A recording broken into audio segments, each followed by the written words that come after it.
Muy buenas tardes. Gracias por la paciencia. Gracias, señor ministro, querido Carlos. Me pidieron que diga algunas cosas, pensando en que tenía que hablar, que ustedes tenían que escucharme. Me acordé de una vieja historia que se cuenta en la Edad Media. Yo enseñé muchos años filosofía medieval, de un intelectual que lo condena la Inquisición, y entonces, bueno, la costumbre para ejecutarlos, una de las formas, era ahorcarlo. Entonces lo subía a un carro, se lo ataba a un árbol y se hacía correr el carro. Bueno, a este profesor lo atan, lo suben al carro, lo pasean por la ciudad, llegan al árbol, lo atan, y entonces él le pregunta al verdugo: discúlpeme, ¿qué día es hoy? Viernes por la tarde. Le dice: linda forma de empezar el fin de semana. Bueno, más o menos esto es. Pero bueno, el tema del desarrollo en una universidad, como ya habló claramente el sacerdote del tema, es central para una universidad. Es decir, una universidad tiene sentido sobre dos ejes: el desarrollo y la justicia social. Si la universidad articula estos y piensa con las manos, concretando y forjando pensamiento con las manos, una universidad tiene sentido. De modo que hablar de desarrollo es lo mismo que hablar de educación, es lo mismo que hablar de investigación, es lo mismo que hablar de innovación, es lo mismo que hablar de desarrollo. Si la universidad, sobre todo incluso nuestras universidades enclavadas en estos territorios con tantos desafíos, no comprende y no entiende que el desarrollo define su esencia y su vida, estoy convencido que vamos a fracasar. Si no somos efectivamente las universidades factores de transformación, de desarrollo y de justicia social. Bien, pero yo no quiero hablar de esto porque ya han hablado, y me parece que de lo que se trata es ver cómo hacemos de esa experiencia o de esas ideas una experiencia. Quisiera hablar desde otro punto de vista, que quisiera hablar desde lo que es mi disciplina, que es la filosofía. La filosofía siempre ha padecido o disfrutado de una necesidad que la constituye a ella misma, que es pensar los problemas, mirar los problemas descentradamente, es decir, desde otra perspectiva. Yo diría estrábicamente, mirarlos desde... Muchas gracias. Que no cualquiera, un ministro se vea. Mirarlos desde otro... No para eso te traje. Pero también. Mirar los problemas desde otro lugar, tratar de correr la mirada, tratar de centrarnos, ¿no? Por eso que, digamos, la filosofía, en definitiva, tiene como una de sus preguntas fundamentales por el horizonte de visibilidad de los fenómenos del mundo, es decir, de lo que sucede, cómo el desarrollo económico, cómo es posible visibilizar esto, qué es lo que hace que esto sea lo que es y se nos aparezca a nosotros. En el problema del desarrollo, en la temática del desarrollo, hay una paradoja, creo, entre tantas, una paradoja a la hora de pensar lo que es la paradoja que podríamos decir que se establece entre razón y vida. ¿Qué quiero decir? Que el desarrollo, en primer lugar, es un esfuerzo o una búsqueda de objetivación y de racionalidad. Una búsqueda de nuevos modos de objetivación, de nuevos modos de racionalidad para comprender el fenómeno social, cultural, económico y también para poder promoverlo. Sin embargo, una filosofía de la vida, que es lo que yo creo que es central para poder pensar la temática del desarrollo, solo ella puede asegurar este camino, pero una filosofía de la vida para la razón habitual o para el sentido común habitual del pensamiento parecería como contradictoria o como una paradoja, porque en general la filosofía de la vida está vista desde una perspectiva más irracional. Es como si la filosofía de la vida fuera una forma de tratar con aquello que es irracional. Sin embargo, la razón tiene su fundamento en la vida. Las categorías de la razón son expresión y representación de categorías de la vida. Por ejemplo, la causalidad, que no es menor para el tema del desarrollo y para el tema del desarrollo económico. ¿Cómo hace el pensamiento para dar cuenta radicalmente de la categoría de causalidad? Y finalmente, la causalidad en su raíz última no es sino la corporeidad original de todo ser humano. Es decir, que en la potencia de decir yo puedo hacer del cuerpo es donde radica la posibilidad real de existencia y de ser pensada de cualquier causalidad. Esa es la raíz última. Eso quiere decir que la prueba suprema, definitiva de todo saber, aquel que nos puede decir esto es cierto, es algo que se revela al momento en que se revela la vida misma. Es decir, en esa instancia definitiva en la cual está nuestra certeza fundante y fundamental, que es la certeza fundante y fundamental de todo individuo, porque la vida siempre es monádica, de todo individuo en el cual percibe, siente su propia vida. Aristóteles decía, no solo sentimos, sino que sentimos que sentimos. Esa es la experiencia fundamental del yo puedo, que genera la praxis, la práctica. Y por eso cuando hablamos de que en el pueblo hay una sabiduría, no es un dicho, no es un eslogan de propaganda, es una convicción fundamental porque en cada ser humano existe la raíz de todo posible conocimiento, que es el saber de la propia vida. Ese mundo objetivo que la ciencia, que el conocimiento quiere destacar, la ciencia moderna, quiere poner como valor absoluto, ese mundo objetivo, en definitiva, a nosotros se nos aparece y nosotros lo podemos percibir y ver porque estamos vivos, porque en nosotros hay esa primera experiencia que nos permite explicar y comprender todo fenómeno, que es la experiencia de la vida. ¿Para qué todo este rollo, digamos? Todo este rollo, digamos, cómo arreglárselas con la vida sería, ¿no? Todo este rollo es para decir que, en definitiva, si nosotros queremos hacer una crítica radical a la economía política, lo que tenemos que pensar es que las determinaciones económicas de una sociedad y, por tanto, el desarrollo, lo que hacen es revelan el poder de la vida. Muy por detrás, en el sentido mucho más radicalmente que ser solo meras causalidades económicas. Ese poder de la vida que es la naturaleza última de esas determinaciones económicas. Eso significa que el llamado universo económico no es sino el doble irreal, arbitrario, impotente y fantástico de lo que se cumple en lo que Marx decía el laboratorio secreto de la producción, que es el sujeto, el individuo. Esas propiedades subjetivas, esas leyes de la vida, que son las que en definitiva dan y deben dar cuenta de la vida, deben dar cuenta de la economía, deben dar cuenta de los procesos sociales. Todo esto para concluir en esto, que es lo que realmente me interesa, y es que el malestar que recorre el mundo,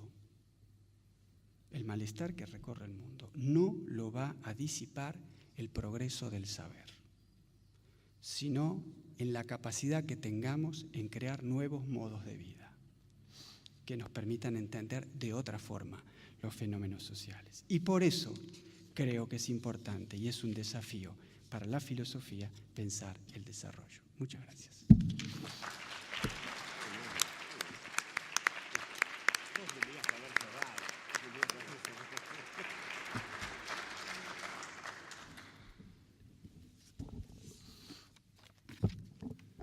tomá pa' vos. Bancátela ahora. Bueno, buenas tardes a todos y a todas. Realmente creo que lo primero es que quiero agradecer a nuestra universidad, ¿puedo decir así? A nuestra universidad y a nuestros amigos de la New School por esta convocatoria para opinar o para reflexionar un viernes a la tarde sobre un problema crucial, creo, para la Argentina, como es la cuestión del pensamiento y la puesta en obra de un proyecto de desarrollo nacional. Tema, bienvenido la idea de esta reflexión que esperemos que, como digo, se convierta en acto, en política, producto de debates como este. Me han contado lo que ha sido la mañana de hoy y no hacía falta que me lo contaran, solamente con leer quiénes habían sido los participantes, sin lugar a dudas daba cuenta de un debate que debe haber sido muy rico y que debe haber aportado tantas reflexiones a las que yo quiero sumar desde una perspectiva también, que seguramente podrá complementar otras. Yo quiero partir de algunas, digamos, premisas, de algunos puntos de partida para aproximarme a un tema que requiere de un aprendizaje bastante complejo, tanto sobre la calidad de vida, sobre la política, sobre la economía, sobre el trabajo, y desde ahí sobre la cultura, y desde ahí me quiero aproximar. La primera premisa de la que voy a partir es que quienes gobernamos desde el 2003, y yo diría la mayoría de los argentinos,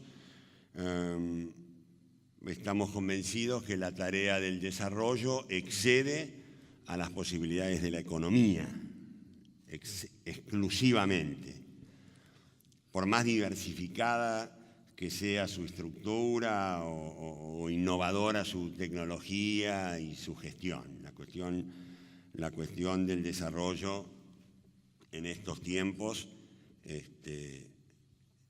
indica que es demasiado estrecho el análisis de la cuestión del desarrollo desde una perspectiva económica. Segunda premisa es que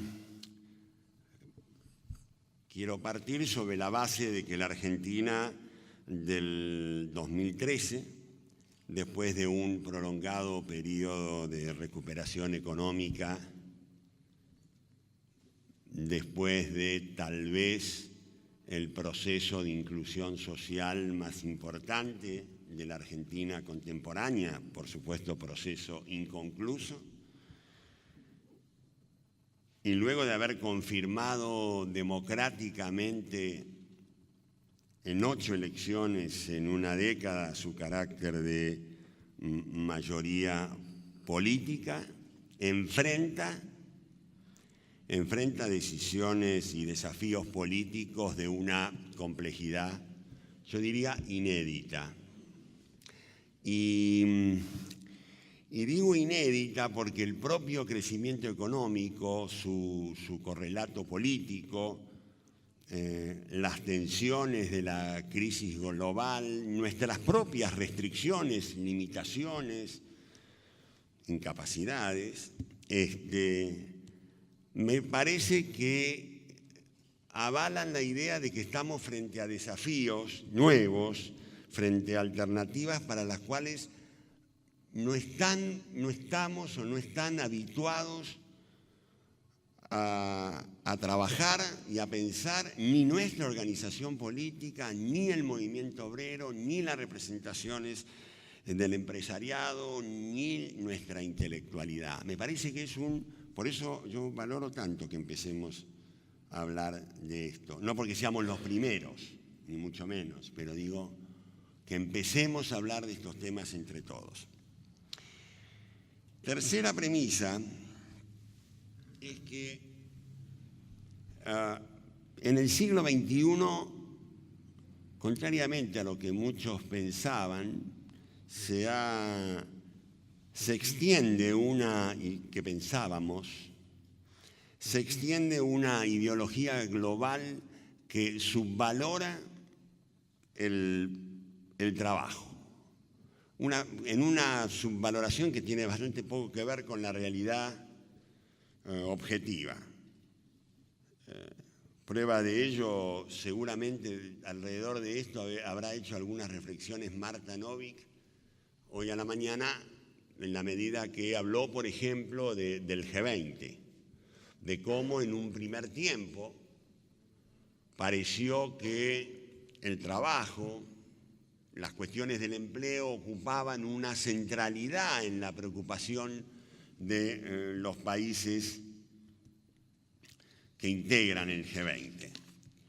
Y cómo, luego de aquel tiempo donde se discutió fuertemente la posibilidad de retomar las ideas de la flexibilidad laboral, cuando Argentina y Brasil se negaron a firmar la declaración, cuando a propuesta de Argentina y se incorporó la OIT, cuando en las primeras declaraciones aparecía fuertemente, sobre todo en Pittsburgh, en la declaración de los líderes de Pittsburgh, aparece un énfasis en particular con relación a las políticas de empleo, a la necesidad de hacer reformas estructurales para generar mercados laborales más incluyentes. Todo eso se llegó a afirmar que no se iba a poder descansar hasta asegurar el empleo, hasta que aseguráramos el empleo a los ciudadanos y a todas sus familias. Todo eso se fue perdiendo, se fue diluyendo. Este tema como preocupación central se dio lugar a otros.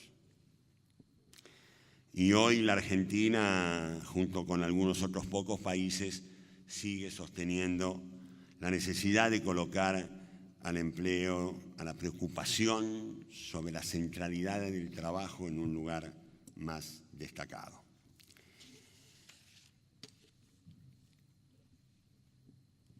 Cuarta premisa.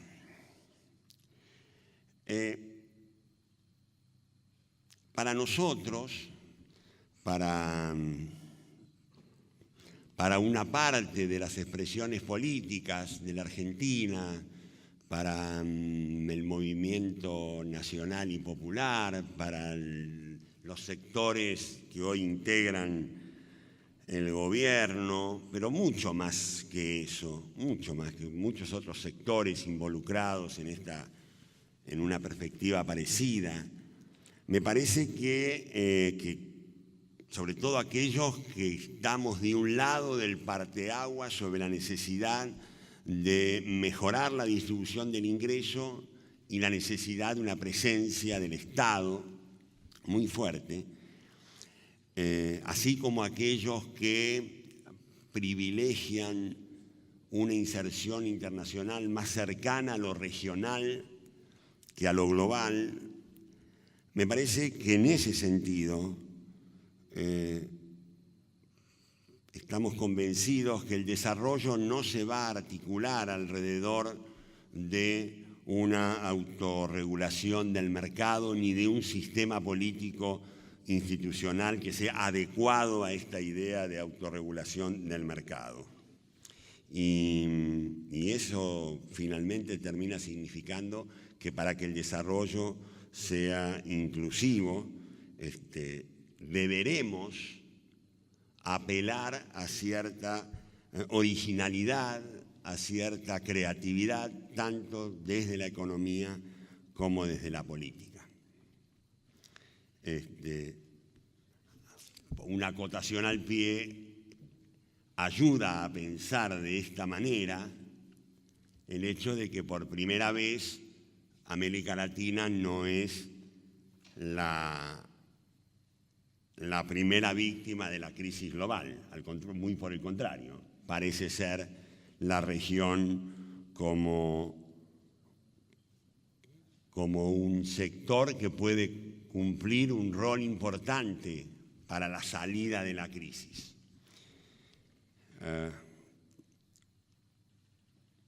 Quinta premisa es que hoy estamos viviendo tiempos de certezas e incertidumbres en la Argentina y en la región. Certezas vinculadas con el fortalecimiento de los sistemas democráticos, de los procesos de inclusión social, pero también incertidumbres sobre el mundo en crisis y los rumbos a elegir frente a esa crisis. En este punto me gustaría hacer la primera pregunta que muchos nos venimos formulando desde hace un tiempo, que tiene que ver con si es posible pensar en un modelo de desarrollo económico y social que descanse en el trabajo como fuente de progreso e integración social. La pregunta la formulo en estos términos porque probablemente si este fuera un ámbito académico ubicado en la New School en Estados Unidos, no, en la New School zafaríamos, pero en otro ámbito en Estados Unidos o en Europa, la respuesta sería básicamente que no. Bueno, yo en cambio, no solamente yo, muchos otros creemos que en Argentina, y me atrevería a decir en América Latina, la posibilidad de pensar en un modelo de desarrollo económico pasa mucho más por la promoción del trabajo que por el fin del trabajo. Creo que tenemos horizontes diferentes y donde el trabajo tiene una centralidad diferente. Claro, en este punto vale aclarar que estamos hablando de un proyecto que debería articular trabajo, innovación tecnológica, inclusión social en un mismo proyecto y en un mismo tiempo de desarrollo. No aquellas famosas cuestiones de los tiempos diferentes, lo cual implica avanzar en un diseño teórico que va a requerir, que tiene pocos precedentes, con una alta incertidumbre técnica, debo decirlo, pero que así planteado es más bien un proyecto con una fuerte carga de voluntad política. Y como yo vengo de una experiencia personal, política, que me ha abierto a la posibilidad de que se puede pensar en estos términos, en esta relación entre la técnica y la voluntad política, como lo hizo Néstor Kirchner, me resulta por lo menos más posible y probable que podamos avanzar y pensar en este camino. Sobre todo en un tiempo donde América Latina, creo que algo de eso debe haber hablado Fernando Calderón hoy a la mañana, es un tema que él ha trabajado mucho, en un tiempo donde América Latina atraviesa un cambio de época y donde uno de los rasgos de este cambio de época tiene que ver con los liderazgos, con fuertes liderazgos cargados de esta voluntad política.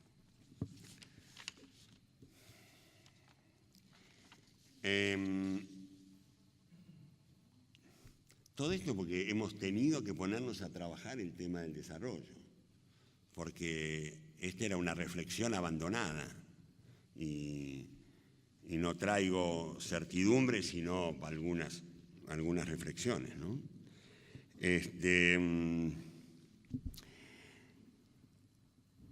Por lo tanto, nuestra idea de desarrollo se inspira en la idea, a su vez, de que no hay un camino único para los vastos problemas que nos plantea.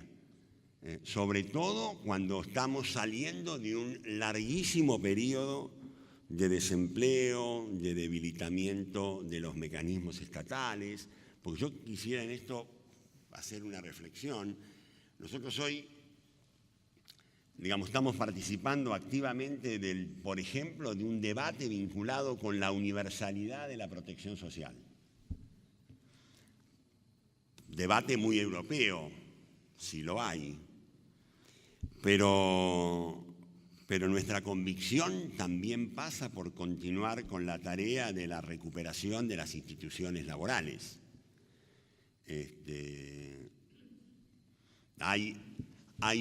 ¿Por qué? Porque hay una experiencia histórica muy vinculada con una Argentina, otra vez, una Argentina posible, una Argentina que comenzaron a destruir o a debilitar o a hacer retroceder a partir del 24 de marzo del 76. Digamos, una Argentina que se pensaba industrial, con un fuerte mercado interno, con un movimiento organizado, con un Estado, con importantes rasgos de estado de bienestar, que forma parte de un acervo de la experiencia del pueblo argentino, que yo la coloco en el piso de la construcción y de pensar una idea de desarrollo en la Argentina. Por cierto que aprendimos mucho, aprendimos también por ausencia, aprendimos por carencia. Por ejemplo, aprendimos que es el trabajo el que crea la riqueza y no la riqueza la que crea el trabajo, como nos vinieron repitiendo durante muchos años, tal vez demasiados. Aprendimos que el crecimiento económico tiene sentido solamente si es sustentable y para ser sustentable esto implica la inclusión social, y que esa inclusión social en la experiencia argentina tiene un fuerte componente de la idea del trabajo. Aprendimos que no es cierto que la seguridad social sea un resultado de la riqueza de las naciones, sino que en realidad los países son ricos porque tienen un fuerte componente de seguridad social. Miremoslo desde la perspectiva económica como demanda agregada o miremoslo desde las políticas públicas en términos de generación de seguridades y certidumbres, ¿no? Digo, la riqueza de los países se sustenta también y muy fuertemente en el empleo y en la seguridad social.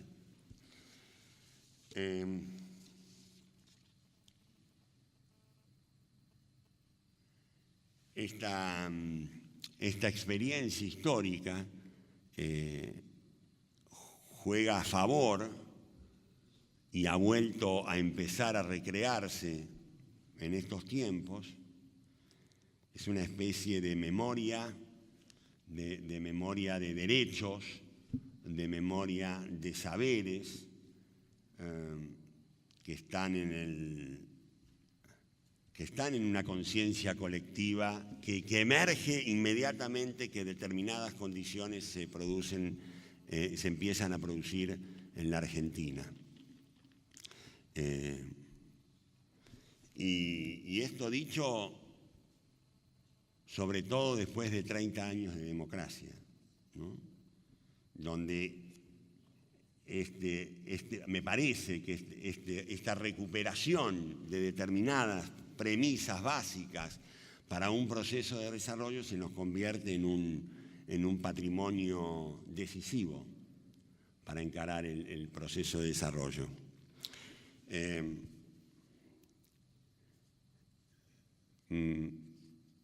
Para ir concluyendo, me gustaría hacer otra pregunta o hacerme otra pregunta. Esto lo aprendí de Martina Vélez, pero no sé si él lo banca. El tema es, tradicionalmente se ha puesto en primer término, en términos de políticas macroeconómicas, la política cambiaria y la política fiscal. A estas dos políticas macroeconómicas se ha subordinado el conjunto de las políticas. Yo creo que hay otra política, que es la política de ingresos, que desde el 25 de mayo del 2003 se ha colocado también como una política macroeconómica que tiene que estar en el mismo nivel que las otras dos. ¿Para qué? No solamente para que la economía sea sustentable, sino para que el sistema político democrático sea sustentable. Y la pregunta es, no sé si decirlo solamente en forma de pregunta, pero la idea es si nosotros, a la hora de pensar las políticas públicas, siempre ponemos a la política de ingresos, y cuando hablo de política de ingresos hablo de la política de empleo, de la política de protección social y en la política de salarios. ¿Sí? Esas tres son las que constituyen la política de ingresos. Yo les puedo asegurar que hay muchas decisiones políticas tomadas en otros tiempos que no se hubieran tomado o se hubieran tenido que pensar de otra manera. ¿Se entiende? No lo digo con tanta certeza, digo, colocar a la política, ¿podremos colocar en forma permanente a la política de ingresos como una de las políticas macroeconómicas a tener en cuenta a la hora de la toma de decisiones? En estos años se ha hecho. Sería bueno seguir por ese camino. Me parece que de eso se trata. Y quiero terminar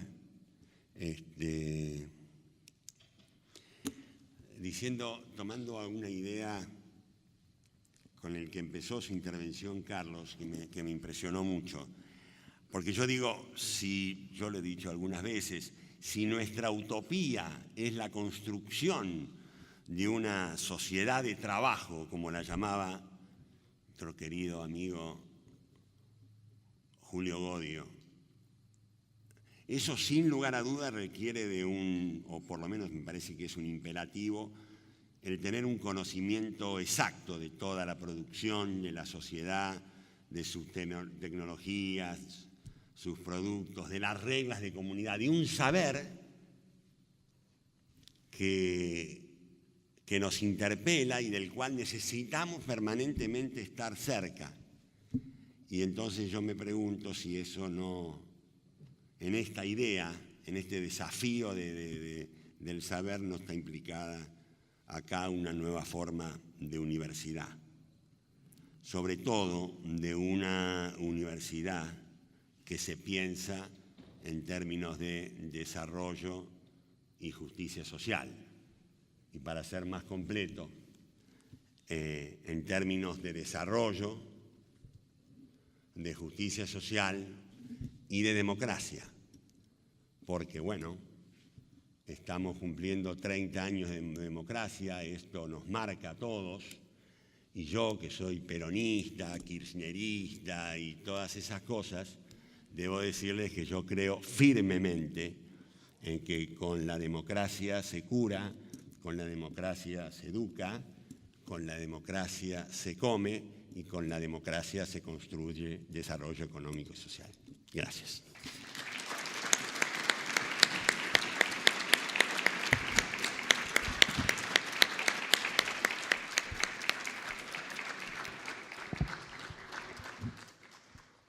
Castellani, usted manda.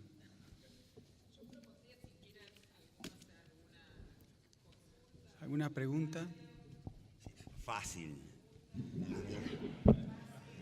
¿Vos moderás?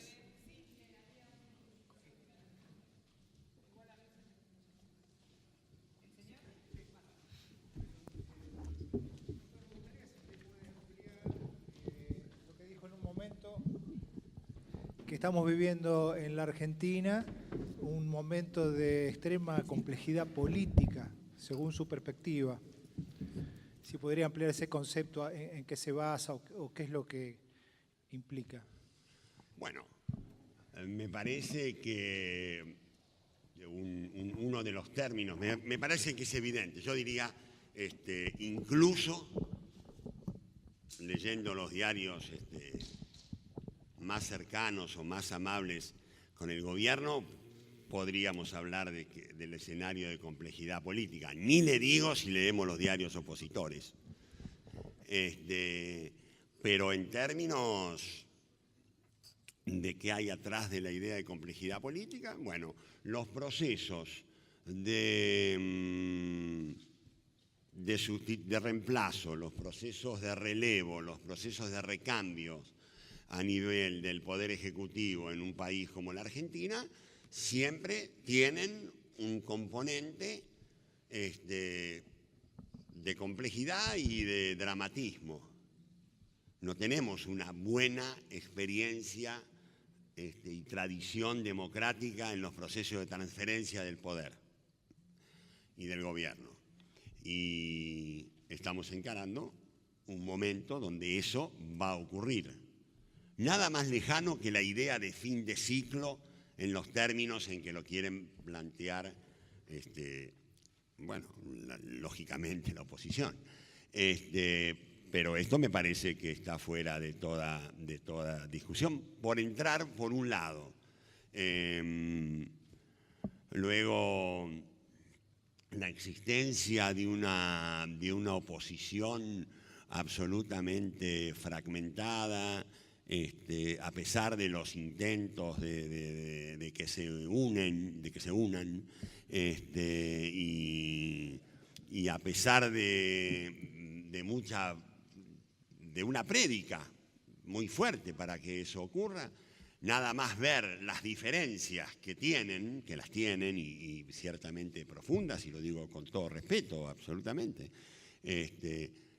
complejiza este escenario de continuidad del proceso, del inicio del próximo turno democrático, porque no hay ni no se avisora otra alternativa. Bueno, y luego está la situación del oficialismo, que sigue siendo la fuerza política mayoritaria al cabo de más de 10 años de gobierno y de 8 elecciones en las que ha ganado, pero que, planteado en términos de alcanzar la conformación de nuevas mayorías, tiene 2 años por delante para trabajar políticamente en ese terreno. O sea que no es un escenario de, como diría mi abuela, de zurcir y bordar. A eso simplemente me refería. Sí, ahí le van a dar el micrófono. Sí, tomando la pregunta y su respuesta, hago una reflexión y que me opino. En realidad, ese nivel de conflictividad no lo veo sustentado en aquellos que ejercen la política formal en función del poder o de la fuerza que han acumulado, sino más bien los veo en los factores de poder propio del establishment tradicional. Me parece que por acá pasa el tema. Me hubiera costado poco hacerlo. Quise hacer una respuesta más por encima. Por supuesto que tenemos una puja muy fuerte y muy clara, expresada, por ejemplo, en que tardamos 4 años en que se pusiera en vigencia una ley que había sido aprobada por el Parlamento, en que este es un gobierno que ha movido, tocado, afectado intereses que se consideraban intocables. Es un gobierno que en democracia, que en plena democracia, lo cual lo hace ciertamente más complejo, ha producido transformaciones inéditas e impensadas por los argentinos. Esto implica un nivel de conflictividad que no se puede desconocer de ninguna manera. No lo hubiera puesto directamente, pero le agradezco la intervención. Siguiendo en la misma línea. ¿Está bien así? ¿Se escucha? Ahora, si me van a correr todo por izquierda, sí. digamos. No.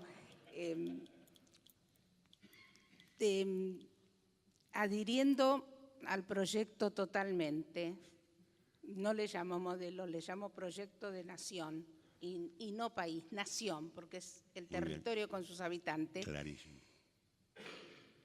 Para profundizar el modelo, la sintonía fina que dice nuestra presidenta, va a haber que tocar muchos intereses y muy grandes. Qué sé yo en mi ignorancia y lo poco que conozco, por ejemplo, para volver a tener Somisa, nos las vamos a tener que ver con Techín. Yo dije preguntas fáciles, digamos, no. Ejemplito. Y cada cosa que se quiera para volver a tener un país, tenemos, pero lo queremos tener bien, más afianzado, socialmente justo, económicamente libre y políticamente soberano, vamos a tener que tocar muchos intereses. Y me pregunto cuánto más va a haber que afianzar, ¿cómo le puedo decir?, la militancia. A veces tengo temor de que no seamos capaces de acompañar suficientemente al gobierno para que pueda enfrentar semejantes monstruos. Yo le voy a decir a Carlos Ruta, voy a llamarlo por teléfono y cada vez que ande flaqueando me voy a venir por acá a sentarme a charlar con ustedes. Yo se lo agradezco tanto, pero mire, no me voy a poner en gran diseñador de estrategias y políticas, pero me parece que esto a lo que usted apela tiene que ver también con una cuestión bien de militancia. Me cuesta poco poner en primer lugar a la militancia, a mí por lo menos. Pero también tiene que ver con un proceso progresivo de construcción de una conciencia y de una dirección y de un sentido común que desde el 24 de marzo del 76, esa es una fecha y tiene un sentido. Y desde ahí se empezó a construir toda una direccionalidad en el pensamiento, en los medios, en todos nosotros. En todos nosotros. Yo recuerdo cuando le decían al comienzo del gobierno a Néstor Kirchner, yo estoy como ministro de Trabajo desde aquel lejano 25 de mayo del 2003, que me parece más o menos que fue en el 2003, antes de Cristo, y le decían a Néstor que había que estatizar YPF.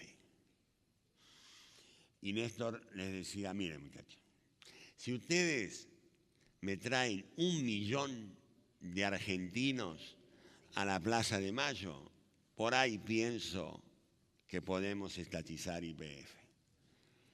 En aquel momento se requería 1 millón de argentinos, digamos, en la plaza. Luego se inició el proceso de recuperación de la soberanía energética de YPF a partir de mandar una ley al Parlamento y que la votara. Por supuesto, todo el Frente para la Victoria, pero también importantes sectores de la oposición que acompañaron este tipo de política. Digo, eso es construcción, eso es política, eso es construcción de sentido, eso es generar mayorías, eso es buscar consensos que atraviesan agrupamientos políticos, generar transversalidades, pero finalmente el Estado provocar estados de conciencia que van en la dirección, imaginamos y entiendo el sentido que usted ha querido darle, de fortalecimiento de un determinado proyecto productivo, ¿sí? No se trata de que hay que nacionalizar por nacionalizar, digamos. No me parece que sea ese el sentido que por ahora le damos a las cosas. Una pregunta, ya, era la última. Hola, ¿se escucha? Sí, se escucha. Teniendo en cuenta de dónde venimos, digamos, antes del 2003, para muchos sectores de los trabajadores que no estaban comprendidos, digamos, en ninguna política de empleo, se empezaron a construir desde el Ministerio de Desarrollo Social varios programas, digamos, de emprendimientos productivos, el Argentina Trabaja, y hoy estamos como en un punto, un techo de desarrollo para todos esos sectores de lo que llamamos la economía popular o economía social y solidaria. ¿Qué perspectivas, digamos, tiene el Ministerio de Trabajo para adelante para contener ese sector bastante grande que a veces no nos podemos plantear dentro de un desarrollo productivo, digamos, feriantes, digamos, empresas, fábricas recuperadas, todo ese sector? Bueno, es una muy buena pregunta y difícil. Voy a tratar de contestarla. No coincidiría con vos en que hemos llegado a un techo. Creo que estamos en un proceso de inclusión que no ha agotado sus posibilidades, ni mucho menos. Tenemos por un lado un nivel de trabajo no registrado que ha venido descendiendo de una manera muy fuerte, como nunca había ocurrido en la Argentina durante 30 años, donde solamente lo único que hizo fue crecer al calor de todas las políticas que se hicieron en esos años, se llevaron a cabo en esos años. Diferentes políticas, diferentes gobiernos, y el empleo no registrado creció siempre. Solamente descendió a partir del 2004. No está dicho que no deba seguir descendiendo, ni mucho menos que nuestro gobierno no va a seguir tomando medidas. De hecho, es sabido, y si no lo informo, que en las mesas del diálogo que ha convocado la presidenta, una de las mesas que funcionan en el Ministerio de Trabajo está abocada a el tratamiento de nuevas políticas y acciones concretas para hacer retroceder el trabajo no registrado.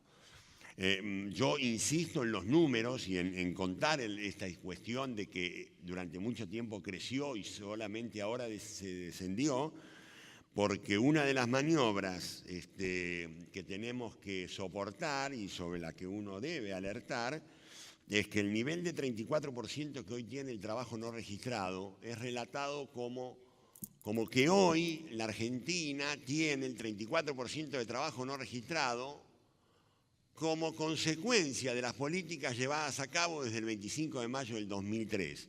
Y la lectura es, en realidad, con motivo de las políticas puestas en marcha a partir del 25 de mayo del 2003, el trabajo no registrado ha descendido y va a seguir descendiendo. Con lo cual, esta es una primera cuestión que me gustaría señalar. Segundo, tu planteo implica que hay, de un lado, desocupados, del otro lado, ocupados formales, y en el medio, una importante cantidad de trabajadores, de distintas categorías que tienen como característica común la precariedad. Y se definen, o intenta definirse este bloque, y lo digo todo con absoluto respeto, conozco este pensamiento y y es uno de los temas que tenemos por delante, quiero aclararte. Tampoco te lo estoy contestando desde un lugar de la certeza o del no, sino simplemente quisiera reflexionar, porque tu pregunta me parece importante.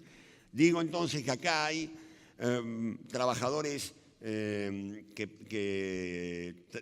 entre comillas, trabajan para el Estado, y la comilla no es porque trabajen o no, sino porque es una relación compleja, pero digamos donde su patronal sería el Estado, sin ser empleados públicos, distinto tipo de trabajo autónomo, algunos trabajos que podrían tener relaciones más formales, ¿sí? O sea, es un bloque más que heterogéneo. Difícil encontrarle un sentido único, que es lo que pretende, y quiero tener cuidado con las palabras, cuando digo pretende, no es porque es lo que se argumenta, para decirlo con mucho cuidado. Es lo que se argumenta para decir que este es un bloque. Entonces, como es un bloque, bueno, hay que darse una institucionalidad para este bloque, porque si no son precarios. Bueno, dos cosas. Primero, esa idea parte de la... Perdón que sea, por ahí es un poco aburrido esto, pero lo voy a tratar de hacer más corto. Esta idea presupone que eso es un bloque.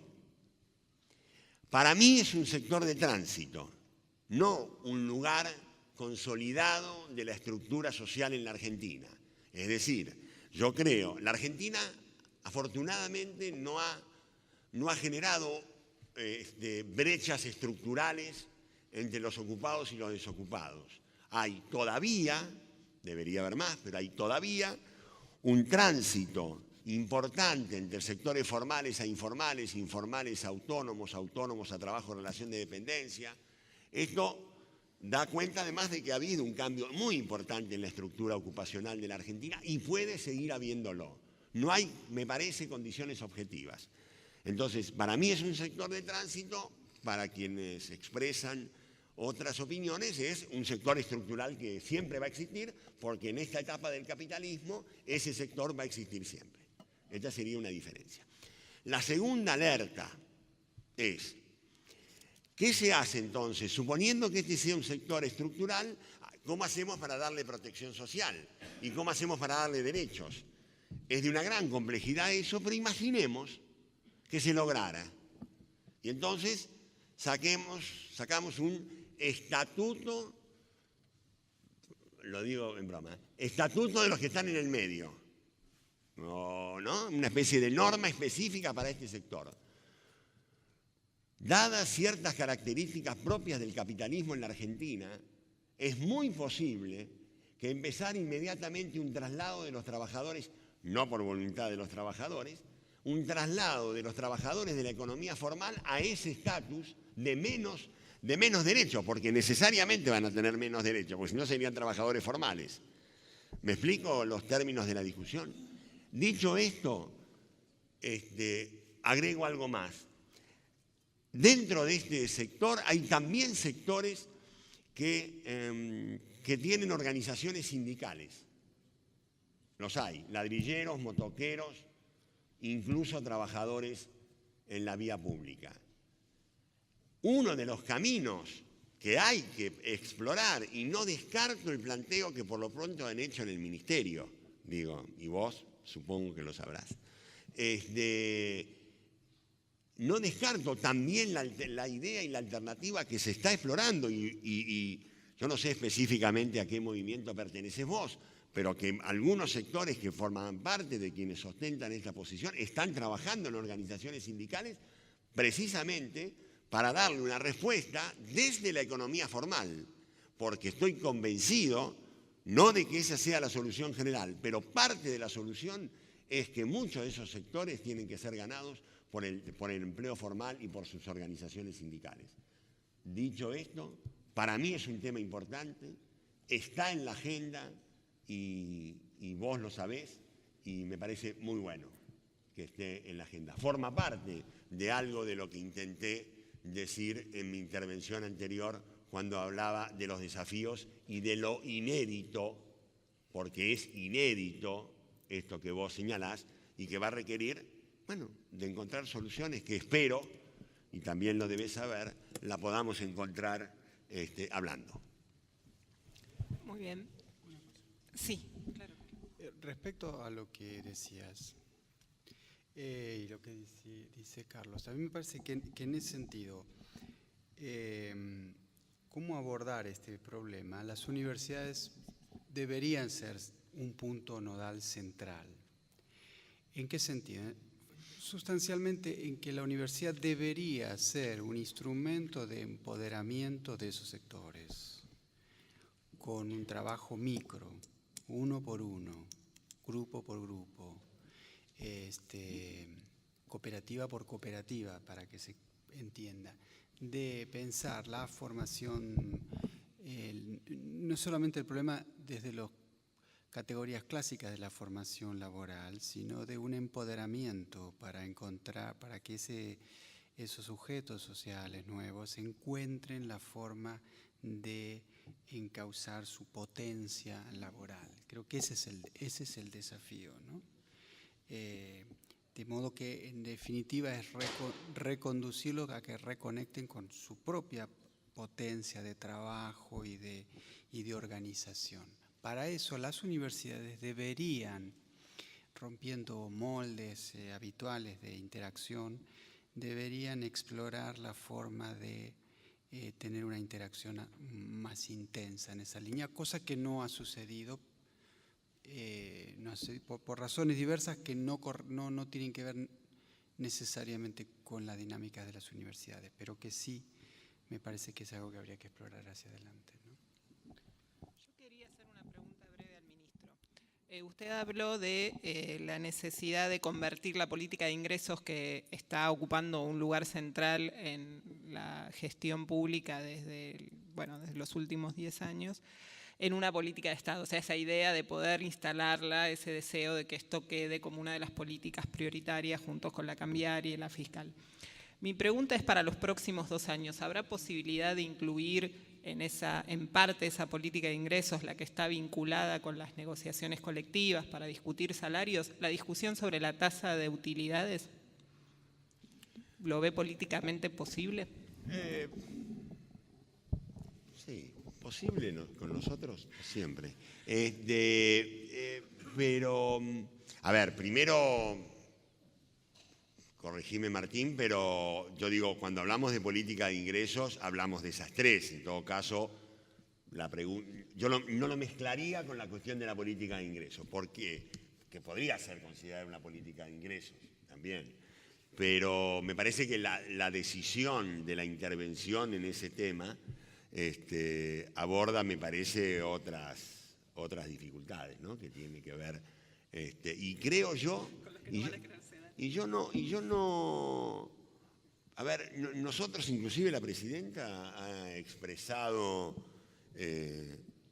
su opinión favorable a la idea de que este tipo de discusión sea introducido, por ejemplo, en la negociación colectiva, ¿no? Yo no discuto que a través de una ley sería una forma que tendría otras características. De todas maneras, yo, a pesar de mi origen como abogado, yo en términos de los procesos sociales creo bastante poco en las leyes. Y creo más en las relaciones de fuerza y llegará el tiempo, y espero que sea dentro de estos 2 años, y si no, que podamos tener una perspectiva política que nos permita pensar que en 4, que en 5, en la Argentina esté vigente un sistema de participación en las utilidades con toda la riqueza y la diversidad y los cuidados que habrá que tener para ponerlo en marcha.